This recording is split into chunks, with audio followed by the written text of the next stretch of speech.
దళపతి విజయ్ హీరోగా నటించిన 'goat' movie review విషయానికొస్తే, ఇందులో విజయ్ రా ఏజెన్సీలో పనిచేసేవాడిగా పనిచేస్తాడు. అయితే అందులో తను చేసిన ఒక ఆపరేషన్‌లో ఇది సక్సెస్‌ఫుల్‌గా అయిన తర్వాత తన ఫ్యామిలీని ఒక విలన్ పగబడతాడు. దానిలో భాగంగానే తన కొడుకుని చంపేస్తాడు.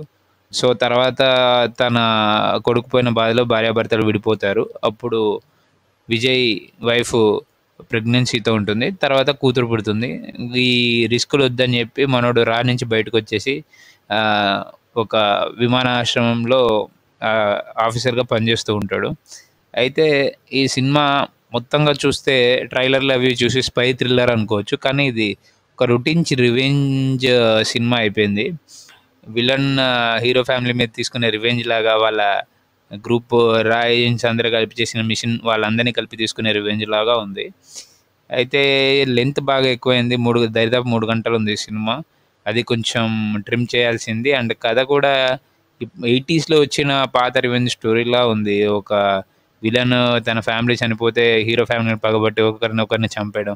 ఇలాంటి కాన్సెప్ట్‌లు మనం 80స్, 90స్ వరకే చూసాం. ఇప్పుడు ఎంతో అడ్వాన్స్‌డ్ అయ్యి థింకింగ్ చేస్తుంటే ఈ కథను తీసుకోవడం వెంకట్ ప్రభు ఏం చెప్దాం అనుకున్నారో అర్థం కాలేదు. కొంత మేరకు ఎంగేజింగ్‌గా ఉన్న కథ అంత ఇంట్రెస్టింగ్‌గా అయితే లేదు. అండ్ వెంకట్ ప్రభుకి కూడా హిట్లు లేక చాలా రోజులయింది. ఏం చూసి విజయ్ ఛాన్స్ ఇచ్చాడో తెలీదు. అండ్ యువన్ శంకర్ రాజా మ్యూజిక్ పరమ దరిద్రంగా ఉంది. యువన్ శంకర్ రాజా టచ్ కోల్పోయి చాలా రోజులవుతుంది. మళ్ళీ యువన్‌ని తీసుకోవడం వెనుక అర్థం కాలేదు. ఒక పాట కూడా ఎక్కలేదు.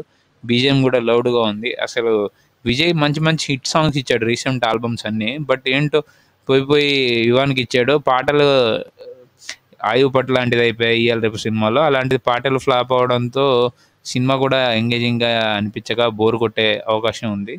సో, పాటలు 2, 3 ఉన్నా అవి ఎక్కలేదు. అండ్ ఇందులో హీరో, విలన్ 2 విజయే కావడం అదొక డిఫరెంట్‌లా అనుకున్నాడు గానీ అది జనాలకంత ఎక్కలేదు.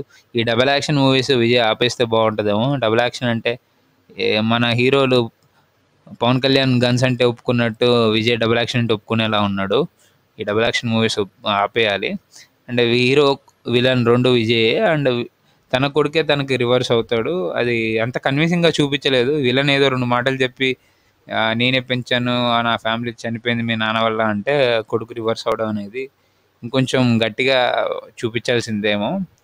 లేదా నిజంగానే హీరో కొడుకు చనిపోయి విలన్ కొడుకుని మనోడు విజయ్‌లా తయారు చేసి పంపించాడు రివెంజ్ కోసం అన్నా సినిమా క్లిక్ అయ్యేది.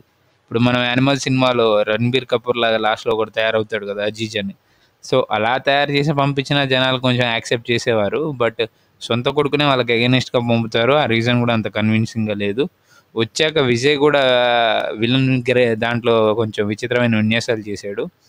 ఈ డీ ఏజింగ్ గూడా ఆపేయాలి. ఎందుకని డీ ఏజింగ్ భయ్యా చికాకొచ్చేస్తుంది. డీ ఏజింగ్ చూసి చూసి.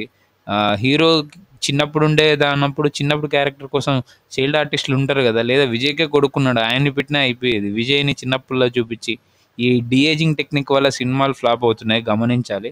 'ఘటికుడు' సినిమాలో సూర్య చిన్నప్పుడు చూపిచ్చిందే చాలా విచిత్రంగా అయింది. ఆ సినిమా అంతా మంచి కామెడీతో పోయే సినిమా. ఆ చిన్న పోర్షన్ మనకి ఏదో ఇబ్బందిగా అనిపించింది. 'ఆచార్యలో' చిరంజీవి డీఏ కూడా ఎంత ట్రోలింగ్‌కి వచ్చిందో. మనం ఎందుకు డీఏకి అదే డీ ఏజింగ్‌కి వెళ్ళాలి? అనవసరంగా ఆ డీ ఏజింగ్ జోలికి వెళ్ళకుండా, ఆ క్యారెక్టర్ చిన్నతనంలో ఉన్నప్పుడు వేరే వాళ్ళని పెడితే సరిపోద్ది కదా! ఆ 2 నిమిషాలు. అండ్ తండ్రి కొడుకులలాగా చూపించడానికి కొంచెం పెద్దయ్యాక ఆ గెటప్‌లో చూపిస్తే అయిపోయేది. పెద్దయ్యాక కూడా కొంచెం యంగ్‌గా కనపడడానికి విలన్ లుక్ ఉన్న విజయ్‌ని కూడా డీ ఏజింగ్ చేశారు. అది కూడా అబ్బో! తలకి భారంగా ఉంది. సో, ఈ డీ ఏజింగ్ టెక్నిక్‌ని కొంచెం తీసేస్తే బెటరేమో ఫిల్మ్ మేకర్స్ ఆలోచించాలి. ఓవరాల్‌గా అయితే 'GOAT' greatest of all time అన్న టైటిల్ పెట్టి ఇలాంటి రొటీన్ సినిమా తీయకూడదు. యావరేజ్ బట్ సస్పెన్స్ కొంచెం ఎంగేజ్ చేసింది. ఏంటంటే ఎవరు, ఏంటి అనేది. అది కూడా అందరికి తెలిసిన కథే కాబట్టి అంత ఇంట్రెస్టింగ్‌గా ఫీల్ అవ్వరు. చూస్తే వన్ టైమ్ వాచబుల్. చూస్తే చూడొచ్చు లేదా అవాయిడ్ చేయొచ్చు.